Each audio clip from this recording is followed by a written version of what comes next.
नमस्कार मित्रांनो, आपण आपल्या घराशेजारी आज पावसाळ्याच्या दिवसामध्ये अशा प्रकारची बरीचशी छोटी मोठी रोपं उगवलेली दिसत असतील. तर ही रोपं कालांतराने मरून जातील, कारण उन्हाळ्यामध्ये आपल्याला पाणी देणं होणार नाही किंवा ते जगणार नाहीत. असं बऱ्याच वेळा तुम्ही बघत असाल की अशी रोपं आपल्या अवतीभोवती उगवत असतात आणि नंतर पुढच्या वर्षी ते आपल्याला पुन्हा दिसत नाहीत. तर त्यासाठी आपण ही झाडं, ही रोपं उपटून अशा प्रकारे घ्यायची आहेत. तुम्ही पाहू शकता, हे हादग्याचं रोप आहे.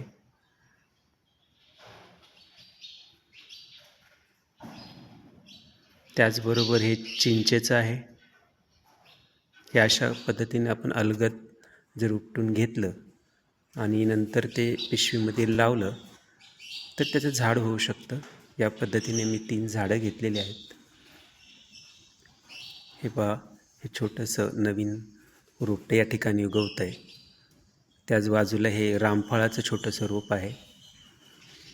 रामफळं जी आम्ही खाऊन टाकलेली होती, त्याच्यापासून ती फळं रोपं तयार झालेली आहेत.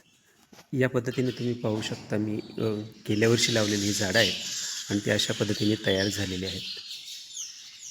तर अशा पद्धतीने तुम्हीही रोपापासून या झाडं बनवू शकता.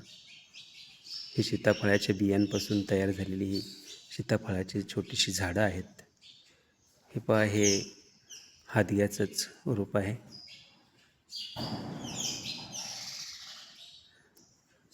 हे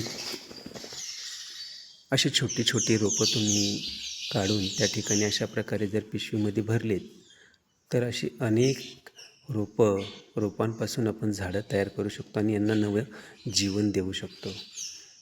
मंडळी, निसर्ग जपण्यासाठी आपल्याला कुठेही जायची गरज नाही, तर आपल्या सभोवतालीच असणारी ह्या अशा वृक्षांना आपल्याला जपणं खूप गरजेचं आहे आणि हे संवर्धन करणं आपल्या हातात आहे.